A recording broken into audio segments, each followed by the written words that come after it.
Counselor, ano ang reaksyon mo sa SONA? Well, unang-una, magandang araw po sa ating lahat. Yung positive, yung more or less major issues na napansin ko. Number one, yung Pogo. Number two, yung war on drugs. No? Number three, yung West Philippine Sea.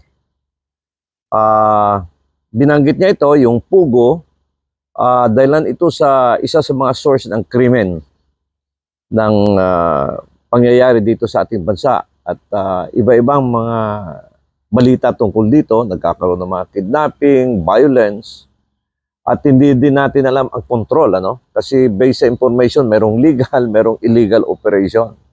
So nawala yung control ng government nito. Positive yung announcement niya na dapat mahinto. But few days after, binanggit naman ng PAGCOR na dapat magkaroon ng exemption dito. So, isang kalituan naman ito sa buong bansa. Ano ba talaga? I-stop ba talaga yung Pogo? Or selective lang? Kasi sa ngayon, selective ang ginagawa, di ba? Kasi pag illegal, inuhuli. So yun, medyo dapat ma-clarify yun. Yung issue naman sa China, of course, very tough yung president natin yun. Wala namang question yun na atin talaga yun. Even during the time of PRRD, talagang kiniklaim ng ating bansa na atin yun. Except very diplomatic yung approach ng dating Presidente Duterte tungkol dito dahil binabanggit niya na huwag nating ipasubo yung ating mga sundalo. Baka magkagirian at eventually ma-out of control yung situation. Maliit po yung ating bansa. And at that time, during the time of former President Duterte, ay very limited yung access ng Amerikano. Of which alam naman natin yung competition ng Chinese at saka America over Taiwan and of course dito sa West Philippine Sea. So very tough si BBM dito.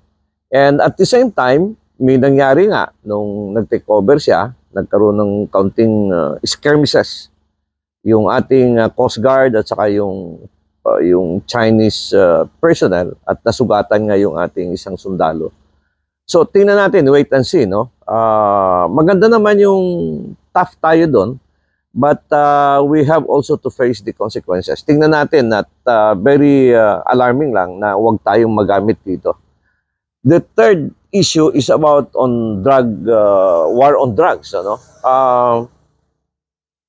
Iba yung approach niya, no? Yung kay PRRD talagang nahinto yung droga. Dito naman, ongoing yung operation ni BBM. Ito yung mga wait and see situation.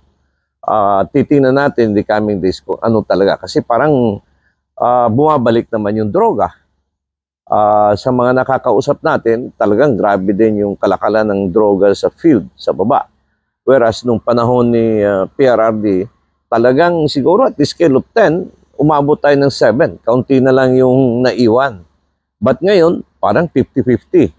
So ito, but again, ang pinaka-crucial dito sa tingin ko ay yung inflation, yung kahirapan. And it's good na it has been admitted na talagang mahirap ibaba yung presyo ng bigas.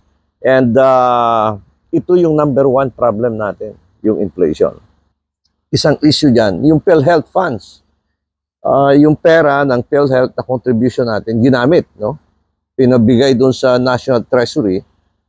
But again, paano ito gagamitin? Of course, ginagamit ito ng government, binibigay sa tao, but sustainable ba yun? Pagbigay mo sa isang tao ng 5,000, ayuda or what, o kahit anong pangalan yan, pera naman ng gobyerno yan, hindi naman sa politiko. But after few days, after 2 to 3 days, wala na naman. So, may not be sustainable, but we have to study it well, no? Kung paano talaga natin mamove yung ating bansa. Ang nakikita natin ngayon is that as taxpayers, kung anong tingin natin na dapat itulong natin sa gobyerno, itutulong natin. Without prejudice, of course, na ipaparating natin sa gobyerno yung ating mga inahing, no? The right to redress. Of course, all of this within the bounds of the law. May batas po tayo. We have to follow that. And magkakaroon naman ng election. So we will see in the coming days. Ang importante lang dito is nakikita ng sambayang Pilipino yung salita at aksyon ng gobyerno, including yung nasa oposisyon, no? Ano yung mga sinasabi ng mga oposisyon at saka yung mga reaction versus yung status quo, which is part of democracy. But ang importante dyan, all of us should operate within the bounds of the law. Mag-government ka man o hindi, dapat sunod talaga tayo sa batas. Pag nawala tayo dyan sa setup na yan at hindi natin sundin yun, mawawala tayo. At pag nawala tayo doon ay hindi maganda para sa ating bansa. Hanggat sa muli, this is Councilor Danny De Hirang. Ang ganda ng Pilipinas po, mahalin natin ito. Maraming salamat. Till next time. Salamat po. A political analyst, Danny De Hirang, shares his commentaries and analysis on the latest issues. As a veteran public servant, offering his insights and critical thinking.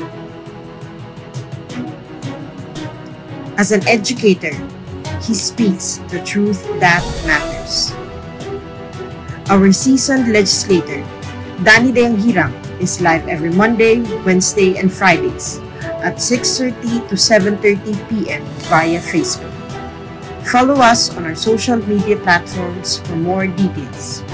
Mahalin natin ang Pilipinas.